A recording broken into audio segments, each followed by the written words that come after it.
Today is our last time in this big house as a class.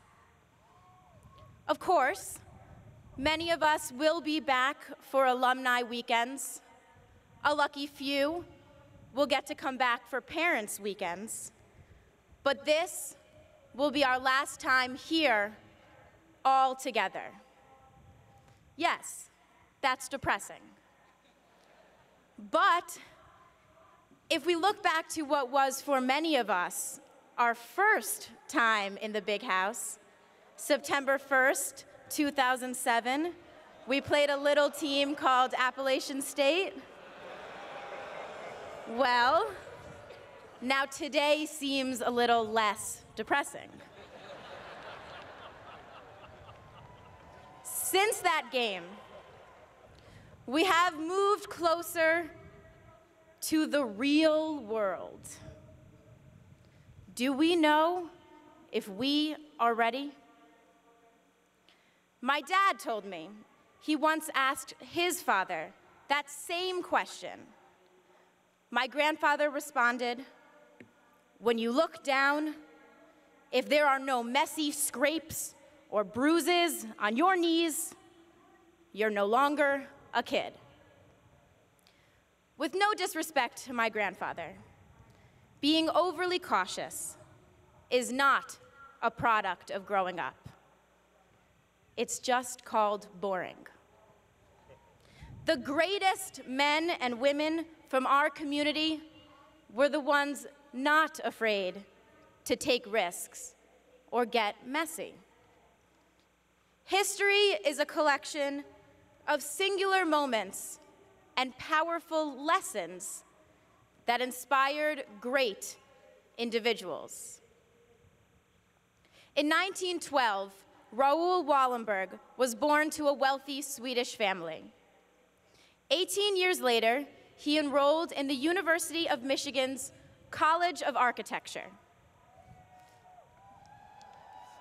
It was here that he was given an assignment to create a low-cost housing project. He designed a facility that could fit 4,500 people in just 16 city blocks. Years later, in wartime Budapest, with conviction and the courage to take a risk, Wallenberg used this one lesson to build safe houses, which hid 35,000 Jews in an area originally built for just 5,000. This was just one of the many ways Michigan man Raoul Wallenberg saved 100,000 Jews during the Holocaust. Andrew Nagy, 14 at the time, was one of those saved by Wallenberg. He survived the war and became an esteemed professor and the Associate Vice President of Research at none other than the University of Michigan. Wallenberg was able to take just one lesson from Michigan and apply it to that real world.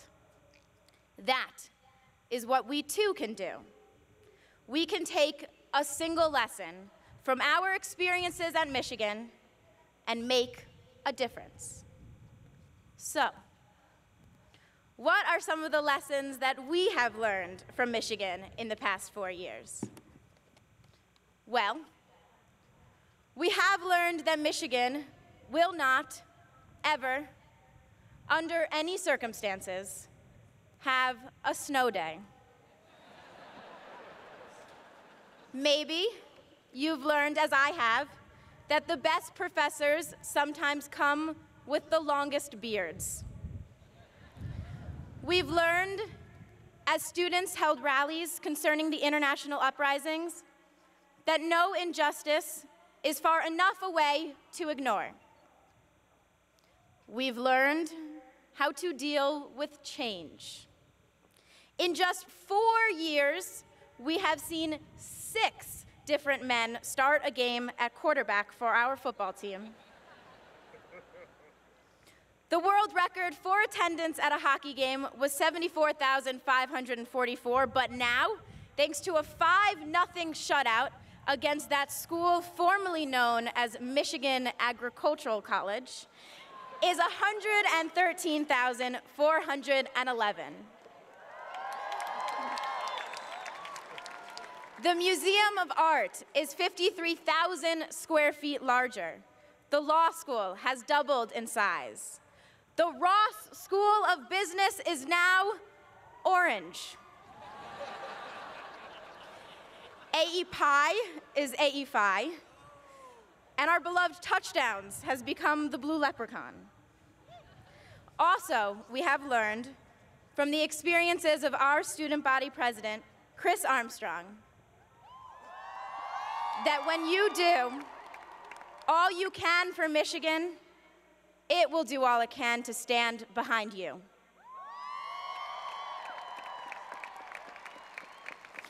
And soon, we will learn that Ann Arbor will not be home. Now, maybe none of these particular lessons will help you, but there is something you learned here at Michigan that'll make you great.